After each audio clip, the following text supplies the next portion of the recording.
ब्रह्मलोके च ये सर्प शेषनाग पुरोगमः नमस्ते तेभ्यम सुप्रीतः प्रसन्नता संतु में सदा। अर्थात जो सर्प ब्रह्मलोक में और शेषनाग के साथ पुरोहित के रूप में है, उन सभी सर्पों को हमारी पूर्ण श्रद्धा भावना के साथ नमस्कार है।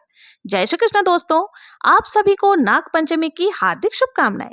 हिंदू धर्म में नाग पंचमी को बहुत ही शुभ दिन माना जाता है और यह दिन विशेष रूप से सांपों की पूजा के लिए होता है। सांपों को उनके विष के कारण बहुत ही शक्तिशाली माना जाता है और उन्हें देवताओं का दर्जा दिया गया है। हिंदू धर्म के ग्रंथों के अनुसार नागों को पाताल लोक के देवता माना गया है और वहां सभी सांपों का वास होता है। ऐसा विश्वास है कि नाग पंचमी के दिन नागों की पूजा करने से काल सर्प दोष दूर होते हैं और सांपों का जो भय होता है वो भी दूर हो जाता है। इस दिन लोग नागराज वासुकी की पूजा अर्चना करते हैं, जो भगवान शिव के गले में लिपटे रहते हैं। कुछ लोग मां मनसा देवी की भी पूजन इस दिन करते हैं। मनसा देवी जो वासुकी नाथ की बहन है, भगवान शिव की पुत्री मानी जाती है। इस बार सावन मास के शुक्ल पक्ष की पंचमी तिथि 29 जुलाई यानी कि मंगलवार के दिन नाग पंचमी का पर्व मनाया जाएगा। तो नाग पंचमी के दिन आपको शिव जी को जल जरूर से समर्पित करनी चाहिए। आप चाहें तो शिवालय में जाकर नाग पंचमी की पूजन कर सकते हैं और नहीं तो आप अपने घर पर भी पूजन कर सकते हैं। जिस भी स्थान पर आप देखिए, रसोई घर में भी ये पूजन कर सकते हैं या फिर अलग से चौकी लगा करके भी आप पूजन कर सकते हैं। तो जहां भी आपको पूजन करना है उस स्थान को आपको शुद्ध कर लेना है और उसके बाद आपको वहीं पर पूजन शुरू करनी है। अब आइए जान लेते हैं पूजन के लिए क्या क्या सामग्री लगती है। तो देखिए, सबसे पहले 1 लोटा आपको जल लेना है, कच्चा दूध आपको जरूर से लेना है। साथ ही देखिए, घर पे कोई भी जो मीठी चीज आपने बना रखी है या कोई मिठाई आप ले सकते हैं, खीर आदि भी आप ले सकते हैं। मूंग, मोट, बाजरा, इन सबको भिगो करके रखना है। अब देखिए, ये किसी किसी के घर पे होता है, किसी के घर पे नहीं होता है। साथ ही देसी घी का दीपक आपको ले लेना है, रोली ले लेनी है। हल्दी का इसमें विशेष महत्व होता है, हल्दी से ही हमें नाग देवता को तिलक लगानी होती है। तो ये सारी सामग्री आपको लेना है। इनके साथ ही देखिए, आपको पुष्प, जो भी फूल आपको मिल जाए आप वो फूल ले सकते हैं। धूप आपको जरूर से लेनी है। इत्र आदि जो है, अक्षत जरूर से आप रख ले। और इत्र वगैरह जो भी है आपके पास, खुशबूमय वातावरण, देखिए नाग देवता को खुशबू अत्यंत प्रिय। अगर आपके पास घिसने वाली चंदन है तो वो जरूर से आप रख ले, क्योंकि चंदन की लकड़ी से नाग देवता हमेशा लिपटे हुए रहते हैं। तो ये सारी सामग्री आपको इकट्ठा कर लेनी है।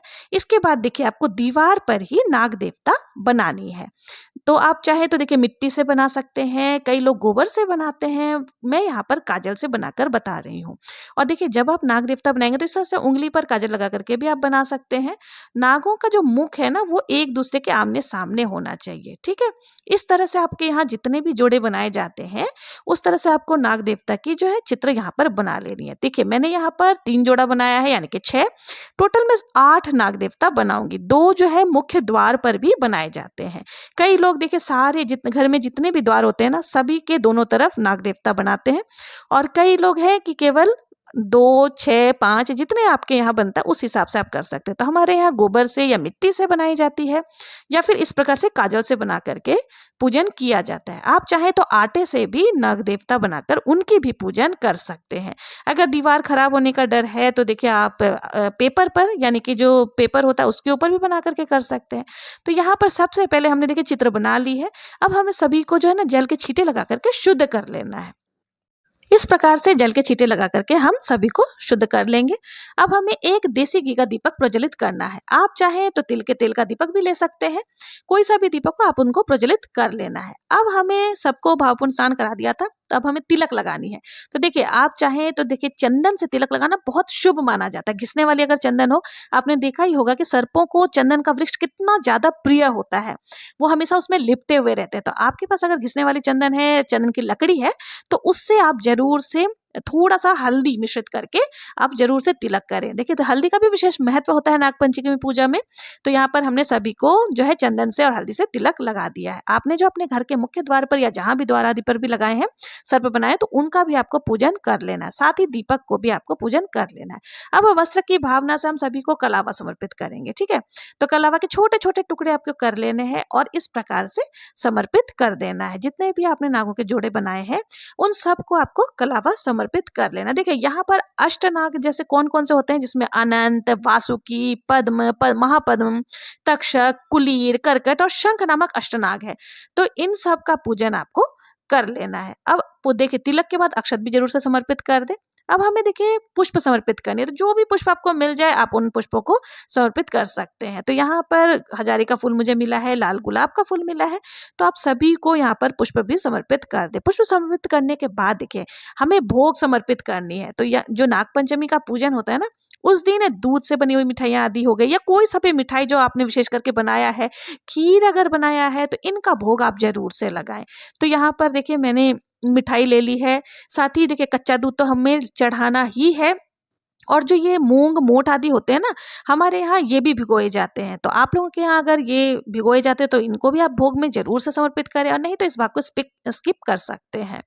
इसके साथ ही देखिए दूध जो आप चढ़ाएंगे ना, दूध की मात्रा बहुत कम आपको लेनी है, क्योंकि जो ये भोग हम चढ़ाते हैं ना, इनका मतलब हम प्रसाद के रूप में ग्रहण नहीं करते हैं, ना ही ये किसी को दान स्वरूप दिया जाता है। तो आप ये दूध जो है और जो भी मिठाई आप चढ़ाएंगे ना नाग जी को, तो उसके बाद आपको इनका विसर्जन कर देना होता है। आप चाहें तो भूमि में विसर्जन कर सकते हैं या कहीं और विसर्जन कर देना होता है। तो इसलिए आप थोड़े थोड़े मात्रा में ही ये सारी चीजें चढ़ाएं। कई जगह पर जो है ना धान के खीले भी चढ़ाए जाते हैं, तो आपके यहाँ जो प्रसाद में चढ़ाए जाते हैं वो आप चढ़ाएं। इसके बाद हमें कथा का श्रवण करना, उसके लिए 1 लोटा जल आपको ले लेना है। और देखिए कथा कभी भी खाली हाथ नहीं सुनी जाती है, तो हमारे यहाँ तो मूंग मोठ जो हमने भिगो रखे थे उसी से कथा सुनी जाती है। तो आपके यहाँ अगर मूंग मोठ नहीं है तो आप अक्षत लेकर के और पुष्प लेकर के कथा का श्रवण कर सकते हैं। देखिए बहुत ही प्रेम पूर्वक आपको कथा सुननी है। कथा का वीडियो आपको मेरे चैनल पर मिल जाएगा। यहाँ मैं कथा सुनाऊंगी तो वीडियो काफी लंबा हो जाएगा।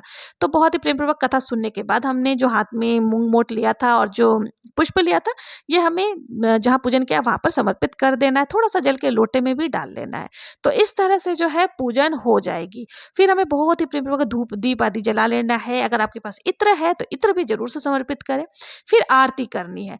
तो देखिए अगर आपको आरती आती है, मनसा देवी की भी आरती आप कर सकते हैं। अगर नहीं आती है तो आप 7 बार, जैसे घड़ी की सुइयां घूमती है ना, उस प्रकार से भी घुमा ले, तो उसको भी आरती का ही स्वरूप माना जाता है। प्रेम पूर्वक आरती करने के बाद हाथ जोड़ करके पूजा में रही कमियों के लिए हमें क्षमा याचना कर लेनी है और नाग देवता से अपने पूरे परिवार की रक्षा के लिए कामना करनी है। तो इस तरह से जो है हमारी पूजन हो जाएगी। देखिए आप इस दिन जो है ना, अगर मंदिर में या शिवालय में आप जा रहे हैं तो दूध में चीनी मिला करके जरूर से नाग देवता को समर्पित करें।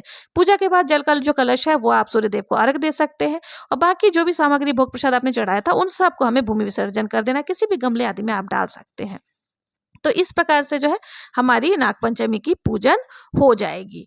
मान्यता है इस दिन देखिए नागों की पूजा करने वाले व्यक्ति को सर्पदंश का भय नहीं होता है। इसके अलावा इस दिन घर के प्रवेश द्वार पर नाग चित्र बनाने की भी परंपरा है। मान्यता है कि इससे घर में नाग देवता तृप्त होते हैं और वो घर को सुरक्षित रहता है। आपका घर किसी भी प्रकार के भय से सुरक्षित रहता है।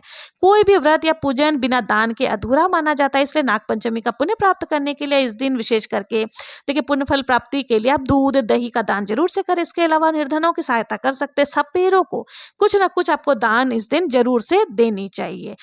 और यदि किसी जातक के कुंडली में सर्प दोष है तो वो चांदी का या फिर तांबे का अपने सामर्थ्य के हिसाब से नाग नागिन का जोड़ा बना करके शिवलिंग पर आज के दिन समर्पित करने से ऐसी मान्यता है कि ये दोष का निवारण हो जाता है। तो ये थी नाग पंचमी की पूजा विधि और महत्व। अगर आप लोगों को ये जानकारी उपयोगी लगी हो तो कृपया करके वीडियो को लाइक जरूर से करें, चैनल को सब्सक्राइब करें और कमेंट में जय नाग देवता लिखना ना भूलें। और अगर हाइप का ऑप्शन दिख रहा है तो हाइप करना भी ना भूलें। मिलते हैं नेक्स्ट वीडियो में किसी और पूजा विधि के साथ। तब तक के लिए जय श्री कृष्णा, हर हर महादेव।